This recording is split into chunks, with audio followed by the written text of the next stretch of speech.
Hello students, in this class we will discuss about the speed control of three-phase induction motor. Up to now we discussed about the working of three-phase induction motor as well as starting methods of three-phase induction motor. In this class we will discuss speed control of three-phase induction motor. Once again we will understand the speed. The formula for the speed of three-phase induction motor N equal ns into 1 minus s. And speed of three-phase induction motor, ns is the synchronous speed, s is the slip. And what is the formula for ns? ns equal to 120 f by p. F is the frequency, p is the number of poles. The most important thing, there is a relation between power, speed and torque. That is generally power equal to torque into speed. So this is the speed in angular velocity, this is the angular speed. The relation between angular speed, so this w is the angular speed. The relation between angular speed and rotational speed equal to 2 phi n by 60. This n is the rotation per minute, right? Rotation per minute.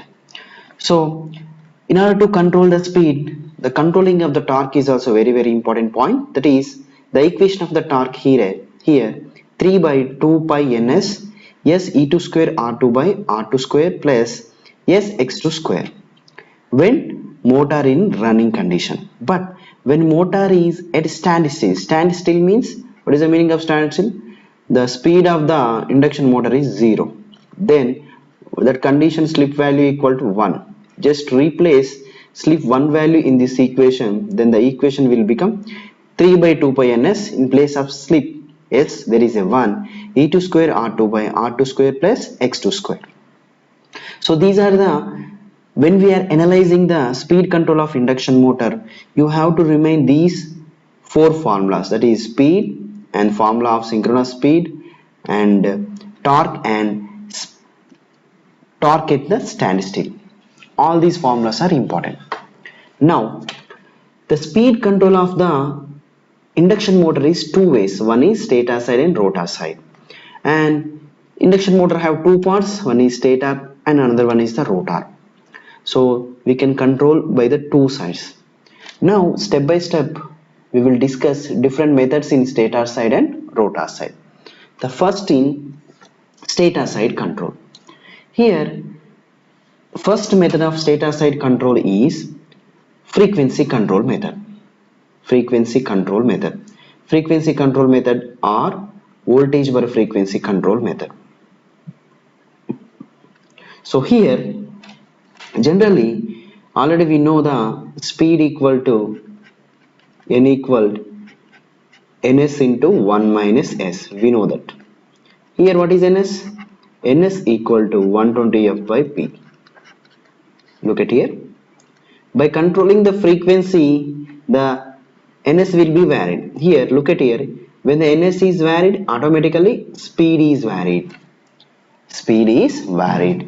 Okay. But the problem is the frequency has particular limit.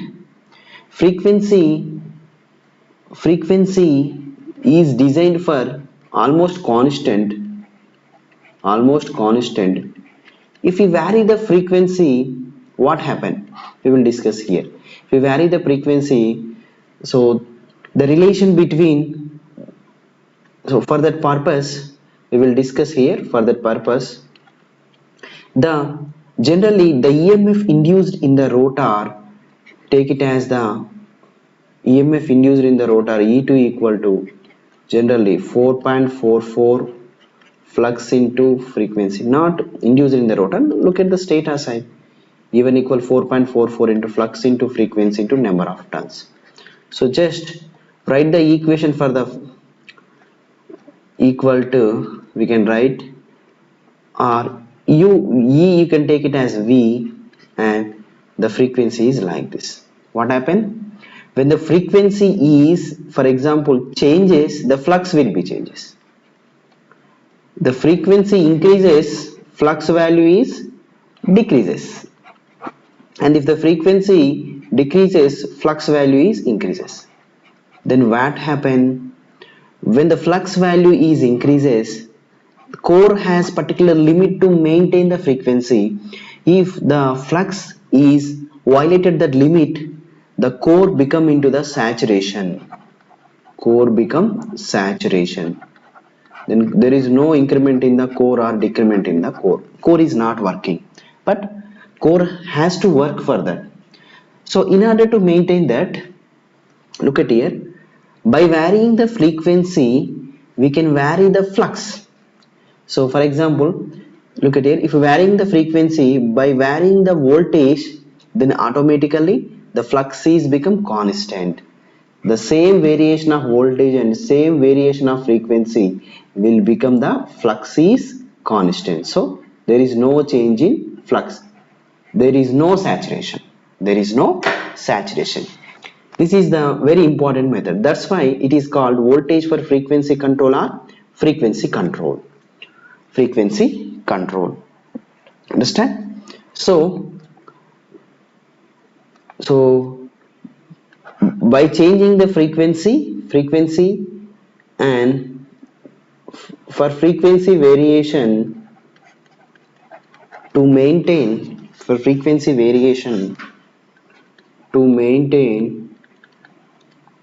flux constant, to maintain flux is constant, the same variation of voltage must be done. Same variation of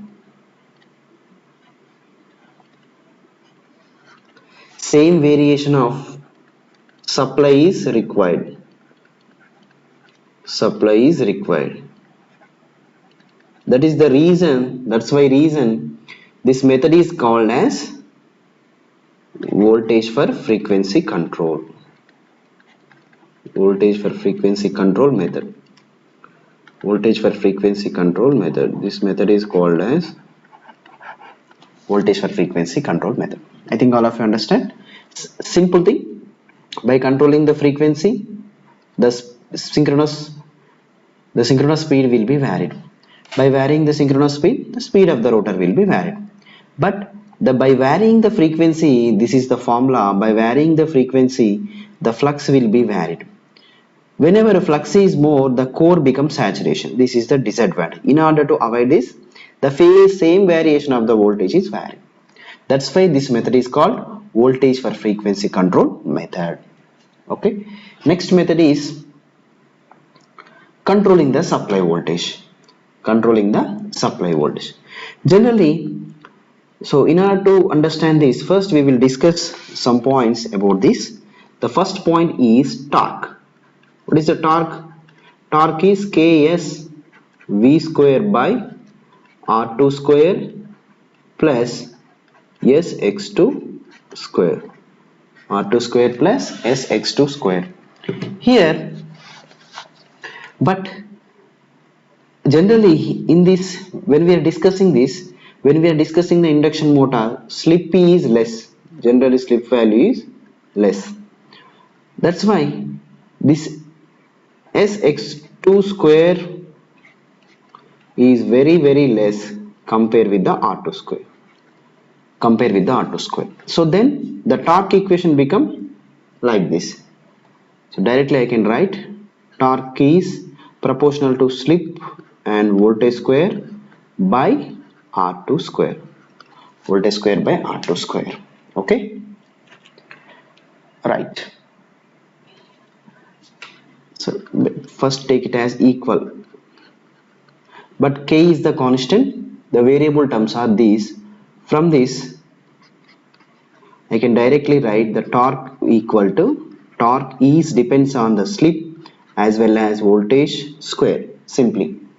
As well as voltage square, because K constant is the constant, rotor resistance is always constant, that why torque is proportional to the slip and voltage square. Here, then look at here torque is depends on the slip and voltage square. Look at here. For same load, for same load, no change of the load, torque is constant. Torque must be constant. At any case, torque is constant. Torque is constant. For example, first case 1, look at the case 1. The case 1, if we decrease the voltage, just decrease the voltage.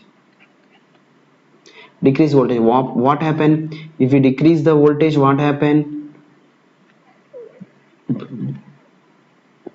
Decrease the voltage, what happen? What happen when we decrease the voltage? Torque is proportional. Torque also decreases. Torque also, if we decrease the voltage, torque also decreases.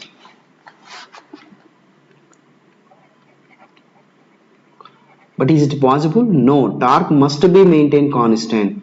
To maintain that constant, what happen? Slip value increases. To maintain torque constant, what happen? Slip, here voltage decreases, slip increases. Slip increases. What happen when the slip increases? What is the relation between the slip and speed? Slip and speed equal to ns into 1 minus s. If the slip is increases, then what happen? Speed will decreases. So the speed will decrease. Speed will decrease. Understand? Simply decreasing the voltage, what happened finally? Decreasing the voltage, the speed will decrease. Speed will decrease. So for the same condition, if we increase the voltage, just by increasing the voltage, what happen? If we increase the voltage, automatically torque also increases. Torque increases, but to maintain at any, for same load, to maintain torque constant, what happen? This is increases, so slip value decreases. Slip value decreases. Slip, what is the relation between speed and slip? N equal to ns into 1 minus s. The slip value decreases, what happen? Speed will increase. Then the speed will increase. So look at here. By increasing the voltage value, the speed value is increases. Speed value is increases. So finally, decreasing the voltage, speed is here, the speed is proportional to supply voltage. How we will get this? By decreasing the voltage, speed will decrease. By increasing the voltage, speed will increase. Speed will increase. This is the one method. This is the one method. But this is a disadvantage. Reason is, when the voltage is increases, voltage is decreases, what happens? Supply current is more. Supply current is more means loss, I square R loss will be high. Then due to the loss increases, efficiency is low. This is the disadvantage, right? Anyway, so speed is proportional to voltage. The reason is the torque is constant. Next, third method, changing the stator poles. Changing the stator poles.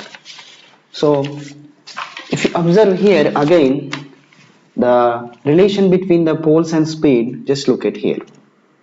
I can directly write the speed equal to 120f into P1 minus S. Look at here. Here, what is the relation between poles and speed? N is inversely proportional to the poles. N is inversely proportional to the pole. That means if the poles value increases, whatever speed value decreases. If number of poles are decreases, whatever speed value increases. Poles value decreases, speed is decreases. Okay, right. From this, but by changing the poles, somewhat difficult task. By changing the poles, it is some difficult task. But we have some methods we can change the poles. Those methods are, first method is by varying these poles. First method is multiple stator winding method. Multiple stator winding method. By using this method, we can vary the number of poles. Next, second method is pole amplitude modulation method. Pole amplitude modulation method. By using these two methods, we can vary the poles, then the speed will be controlled. But practically it is some disadvantages. By varying the poles always is difficult task. Next, adding rheostat in stator circuit. If we are adding the rheostat, what happens in the stator circuit? So by adding the resistance in stator side, the stator voltage is generally drops. So adding resistor in stator side, stator circuit, the supply voltage is generally, stator voltage is dropped. Why? What is the reason for stator voltage is dropped? So we have stator is like this. We are giving supply to the stator, but before that we are putting a resistor here. So when the supply voltage is, for example, some V, then due to the resistance some voltage drop is occurred here. Some voltage will be lost. Stator voltage is dropped. So what happened due to the drop of the voltage? What is the relation between voltage and this? Slip into V square. Okay. So here the voltage is dropped now. So by decreasing the voltage, so the voltage is decreased here. By adding that, by decreasing the voltage, again torque is must be to maintain torque constant. To maintain torque constant, what happened? Slip value increases. Slip value increases. So what is, if the slip value increases, what is the relation between slip and speed? N equal ns into 1 minus n. The slip value increases, speed value decreases. Then the speed will decrease.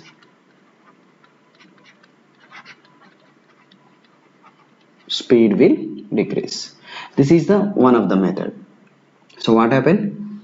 By increasing stator resistance,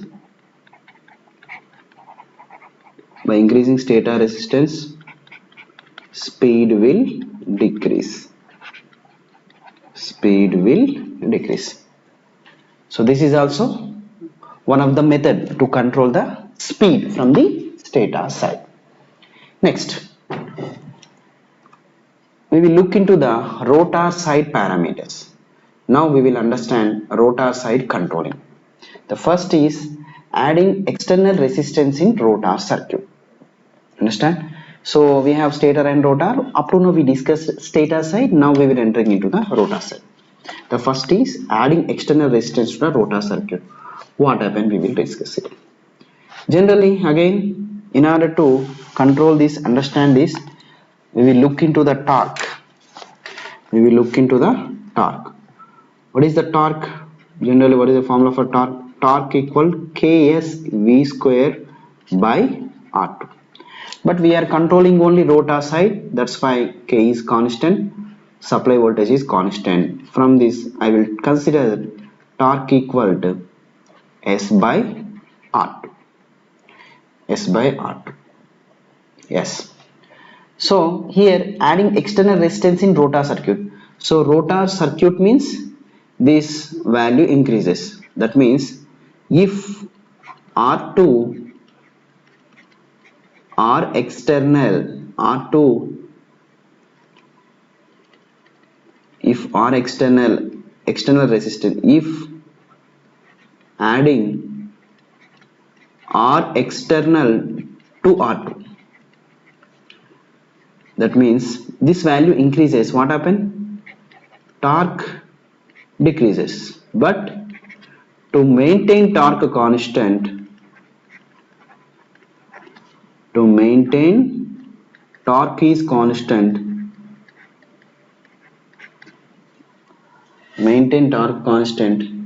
slip also increases. Slip also increases.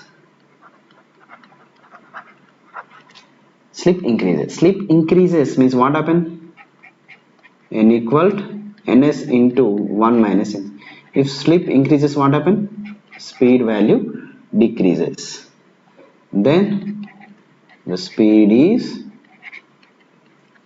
decreases. Speed is decreasing. So finally, by adding external resistance to the rotor circuit, speed is decreases. But what about stator side? By adding resistors in stator circuit, speed will decrease. Same thing happen. By increasing the stator resistance, speed will decrease. Here also, by increasing the rotor resistance, the speed will decrease. Speed is decreases. Right. Next method.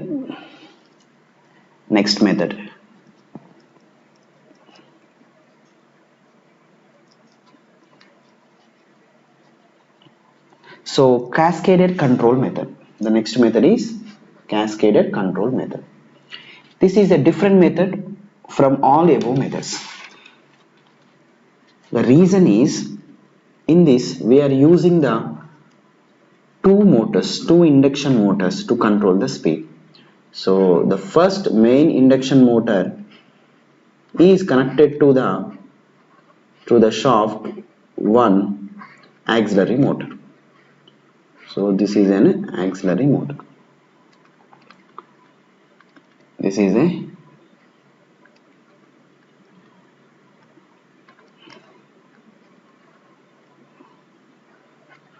by using this auxiliary motor. So this is the main induction motor and this is the auxiliary to control the speed. So this main induction motor having a synchronous speed rotate with ns1 and having the constant supply frequency, it consisting of the number of poles p1. And whenever two motors are connected in a same shaft, the both motors are same frequency. The most important thing, whenever connected in the same shaft, maintain when two machines are connected in a shaft having same frequency. So this motor auxiliary motor having also consisting of the some speed rotate with some synchronous speed and having the frequency, it is having the number of poles is p2. Look at here, the main motor number of poles is p1 and auxiliary motor number of poles is p2. So by using this we can generate more number of speeds. That is, if we consider only the main motor, we can generate one speed. That speed is main motor speed. This is ns1 equal to 120 f by p1. This is the first speed, and we can generate another speed. That speed equal to, we can generate the ns2. If we are considering the only auxiliary motor speed, then auxiliary motor speed is ns2 equal to 120 f by p2. This is the another speed. And we have third speed. Third speed is from, we can take it as some rotor speed n. If we are considering the two poles, then the speed value is like this: 120 f by p1 plus p2. 120 f by p1 plus p2. This speed is called as cumulative speed. This speed is nothing but the cumulative speed. Next we have the fourth speed. That fourth speed equal to n equal to 120 f by, if we are rotating differentially, then we will get the another speed. The speed is differentially cascaded. Differentially cascaded. Cascading means series connection. Cumulatively cascaded speed. So these four number of speed generation is possible. Four number of speed generation is possible. How it is possible? When two machines are connected in a same shaft, single shaft. That in order to control the speed of the machine, we are connecting an auxiliary motor. That is having different poles, P1 number of poles and P2 number of poles. Then we can generate four different speeds. The first speed is related to only main motor NS1 120F by P1. The second speed is related to auxiliary motor NS2 120F by P2. The third speed is if they are considering the two poles cumulatively cascaded 120F by P1 plus P2. The fourth speed is 120F by P1 minus P2. This is called differentially cascaded method. This is also one of the important method. And the last method in the rotor side control, that is injecting slip frequency EMF into rotor circuit. So we have a rotor circuit. In that rotor circuit, if we are adding the slip frequency into rotor circuit, slip frequency EMF. What is the meaning of slip frequency EMF? So we are adding slip times of E2. If you are adding this amount of slip frequency EMF, then what happen? So look at here.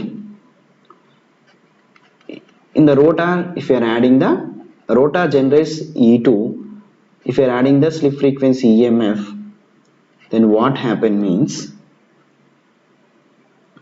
the rotor speed is increases. Rotor speed increases. This is the first point. What about the second point? For the rotor, the slip frequency is decreases. Then what about rotor speed? Rotor speed decreases. Rotor speed is decreases. So this is the most popular method. So in this we will have a phasor diagram and a more number of theory, but you don't require this amount of theory. Just you mind it. Whenever the slip frequency is induces, rotor speed is increases. Whenever added, when we are removing the slip frequency, rotor speed is decreases. These points are enough to understand. Okay. Here, wide range of speed control is possible in this method. This method has more advantages. The first is wide range of speed control is possible. Speed control. So more number of speeds is possible. And this is highly applicable method. Highly applicable method and mostly used method. Why it is mostly used? Speed control is possible. There is no controlling of the torque also. There is no controlling of the torque also. So these are the methods useful in controlling the speed of the three-phase induction motor, speed of the induction motor. Okay, so this is very important topic. Thank you.